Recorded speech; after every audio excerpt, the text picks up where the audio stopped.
ഇന്ന് ഞാൻ പ്രത്യേകമായി പറയുന്നത് നിങ്ങളുടെ കുട്ടി മലയാളത്തിൽ ഫേസ് ചെയ്യുന്ന ചലഞ്ചസിനെ പറ്റിയാണ്.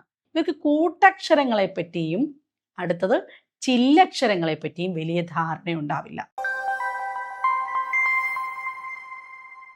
ഹായ്, എല്ലാവർക്കും CC+ന്റെ പുതിയൊരു വീഡിയോയിലേക്ക് സ്വാഗതം. ഇന്നത്തെ വീഡിയോയിൽ മലയാളത്തെ പറ്റിയാണ് എനിക്ക് പറയാനുള്ളത്. നമ്മുടെ മക്കൾക്ക് ഭാഷ വളരെയധികം ബുദ്ധിമുട്ടായിക്കൊണ്ട് വരിക്കുന്ന ഒരു സന്ദർഭമാണിത്.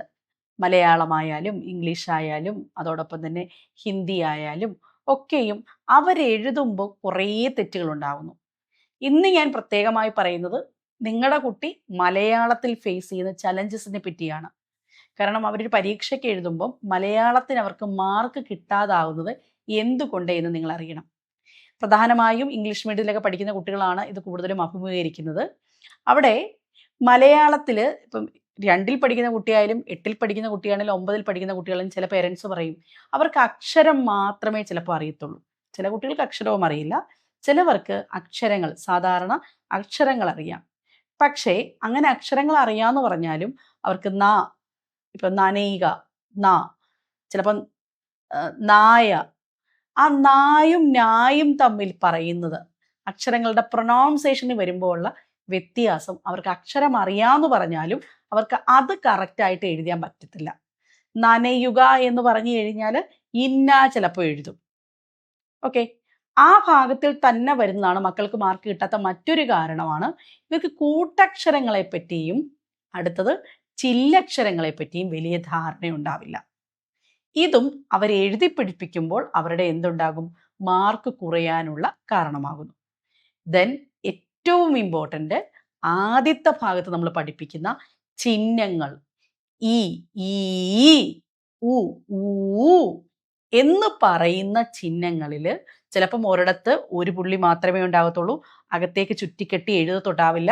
ഇങ്ങനെയുള്ള പ്രശ്നങ്ങൾ കാരണം മുഴുവൻ നമ്മൾ വെട്ടിത്തിരുത്തിയായിരിക്കും പേപ്പർ കിട്ടുക.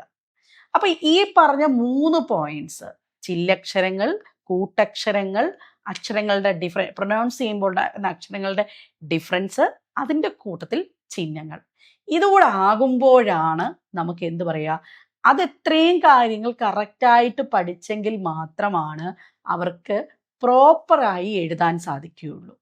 അതുകൊണ്ട് തന്നെ ആദ്യം അവരെ എന്താണ് ചിഹ്നങ്ങളെന്ന് പറഞ്ഞ് മനസ്സിലാക്കണം, സ്വരാക്ഷരങ്ങളിൽ തുടങ്ങണം, വ്യഞ്ജനാക്ഷരങ്ങൾ പഠിപ്പിക്കണം, അത് കഴിഞ്ഞ് കൂട്ടക്ഷരങ്ങളും ചില്ലക്ഷരങ്ങളും അവരറിഞ്ഞിരിക്കണം. അത്രയും അറിഞ്ഞിരുന്നു കഴിഞ്ഞാൽ അവർ ഏകദേശം ഒരു ധാരണയാവും, അക്ഷരങ്ങളെപ്പറ്റി ഒരു ധാരണയാവും.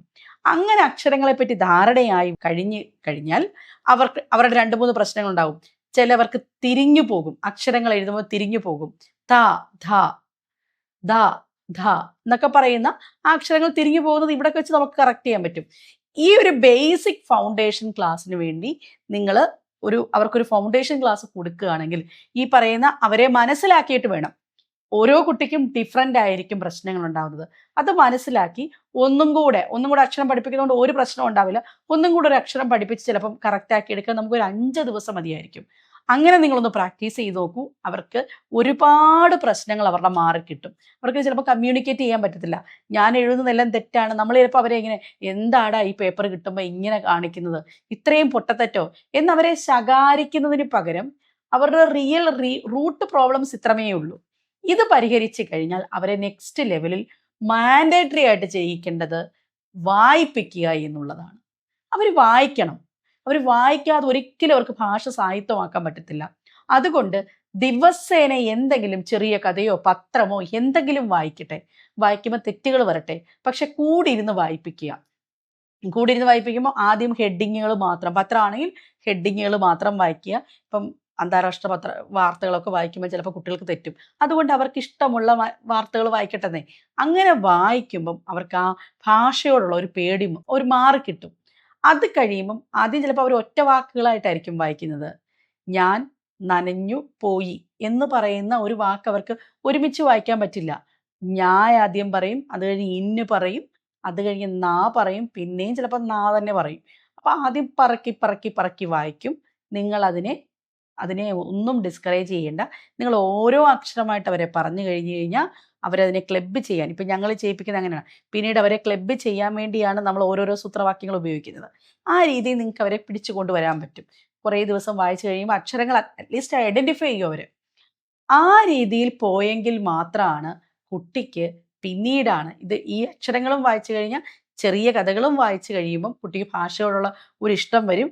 അത് ആ സമയം തൊട്ട് കുട്ടിക്ക് അക്ഷരത്തെറ്റുകൾ കുറവായിരിക്കും. അക്ഷരത്തെറ്റുകൾ നമുക്ക് കുറയ്ക്കാൻ സാധിക്കും. ചിഹ്നങ്ങളുടെ പ്രോബ്ലം മാറ്റാൻ സാധിക്കും.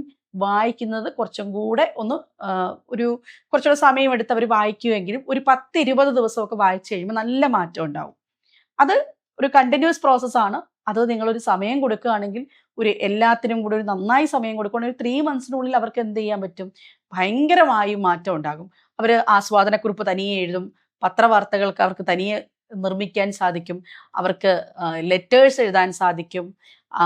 ഇതൊക്കെ അവർ പരീക്ഷയ്ക്ക് ചോദിക്കുന്ന ചോദ്യങ്ങൾ ഇതൊക്കെയായിരിക്കും.